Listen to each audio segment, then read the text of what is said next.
Today we are making Coca-Cola ham. Alrighty, boom, check that out.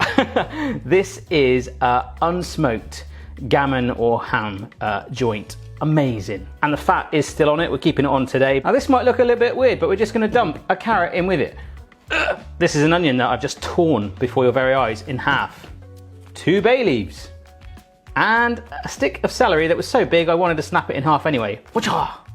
We're gonna grind on some pepper just in there.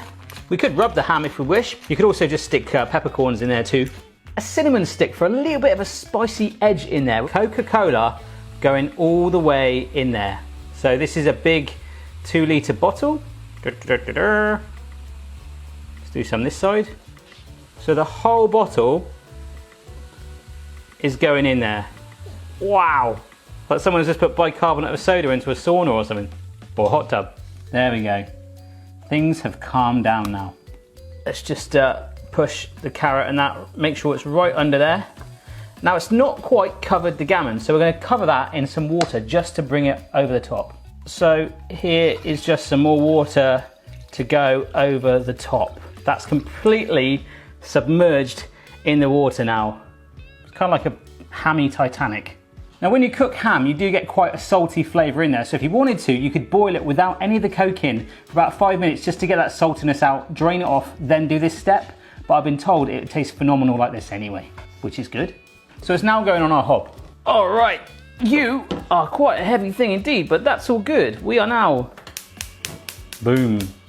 We're gonna bring it up to a simmer. All right, you can see Boston in the background there looking keen, but there it is. It is just starting to get to a simmer. Shouldn't take long because of the syrupy sugariness in there. And then we got to wait. Yeah. This is on a medium heat at the moment, and I forgot to say this is a 2.5 kilogram size ham. Anything 2 to 3 kilograms should be about 2.5 hours what we need. We're not going to put a lid on it. We're actually just going to rest the spoon across once it does get to a simmer, because I believe that's a cooking hack where it won't spill over if you leave the spoon like that for some reason. It's nearly there, and that does not look appealing at all. There's some sort of weird, sort of foamy, that looks like the ocean down near where I live. It's all the bits of spices and pepper coming to the top. But we'll stick with it, folks. There we are then. It is now at a lovely steady simmer. Do keep your eye on it, and if it does, as I say, start to expose the ham, pour some water over the top. Basically just make sure your ham's covered all the time.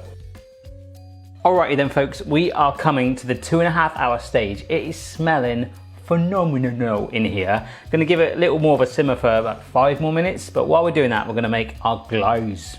And that glaze is going to be a combination of maple syrup, 150 mils of that, some white wine vinegar, 2 good old spoonful dollops of whole grain mustard, in goes some smoked paprika. So I'm just going to use the pastry brush to mix that all together.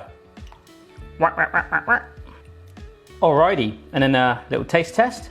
Ooh, nice, sweet and tangy, baby. Well, obviously if you weren't happy with it, you just add more vinegar, more maple syrup, more paprika, whatever you like. This is an incredibly dangerous step. I've got me colander and a big pan. I'm gonna stick it in the sink and then pour the really, really, really hot pan into that to catch the juices and hold the ham. All right, here we go.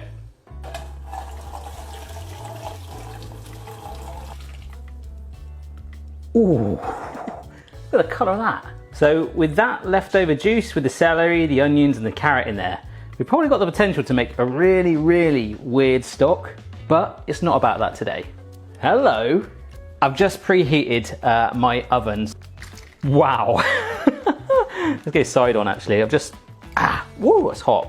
Lifted it with my fork. See folks, so you got the ham, and then there's like this top layer of skin, which pretty much is still a bit hot. So it's probably better to do it while it's a little cool, but look, it just scrapes off like a knife through hot butter.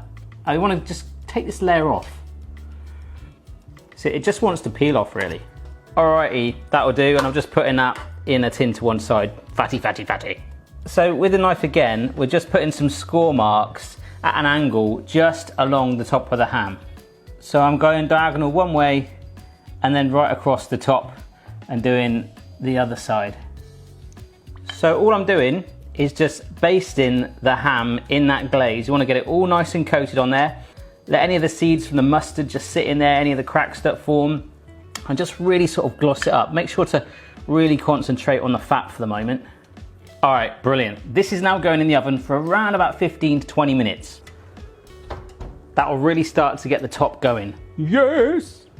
Good times. That's just an initial layer of the baste on there as well. We've got quite a bit left, at least half, so we're gonna pour the rest on after that 15, 20 minutes. Alrighty, that has been 15 minutes. It's starting to crisp slightly on the top, but it's time to get the rest of the baste on. So we can just pour this on if you want. Just let it slide down it. Oh my gosh. Let it just sit and grip. But any of it that droops off, what's gonna happen now, we're gonna put it back in the oven for about 25 to 30 minutes. And then every sort of 10 minutes, I'm gonna baste it, work it back on the top, okay? So back in the oven. So every 10 minutes, we're taking it out, scraping up the juices with our brush, and just basically rebasting it. And we're actually gonna do this right at the end as well, once it's fully cooked. So do this 2 or 3 times. So total cooking time of about 25 to 30 minutes, and I'll show you what it's like. And back in it goes.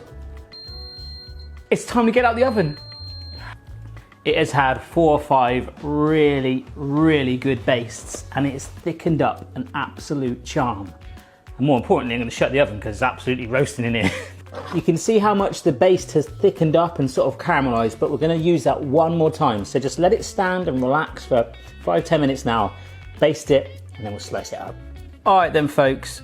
Oh, you know the crazy thing is, I know that this is gonna taste nicer once it's cold overnight, but I'm just taking a big wedge out of the side because I want you to see the color. Oh yeah, look at that. Excited face. Yeah, so you'd like a slice like that at a carvery, wouldn't you? But let's just go a little bit thinner now. That is a thing of beauty. So what I like is now we can just get a buttered sesame bun and just grab some of the ham. I mean, look, this is just one bit, and like it just tears apart like that into threads. So we could like break it up if we wanted to, like the pulled pork, but just chunks like this, just going into our sandwich is gonna be so, so good. Make sure you try and get some of the glazed bits as well. They're gonna be the best bits, full of sweet flavor. Oh, but it just tears apart like that. It is super, super tender. And there's my lid on top. An amazing ham sandwich coming right up. Don't forget, once it's cooled down, if you don't want to eat it all, you can freeze it. This is being eaten right now. Time to dine. Oh my God. I'm not sure if it's the fact that it's still slightly warm, but it's so super soft and tender. And that was what I was told was the main thing of using the Coca-Cola. It really softens it up. And there's a real nice sweetness and smoky vibe and caramelization going for it. I absolutely love it.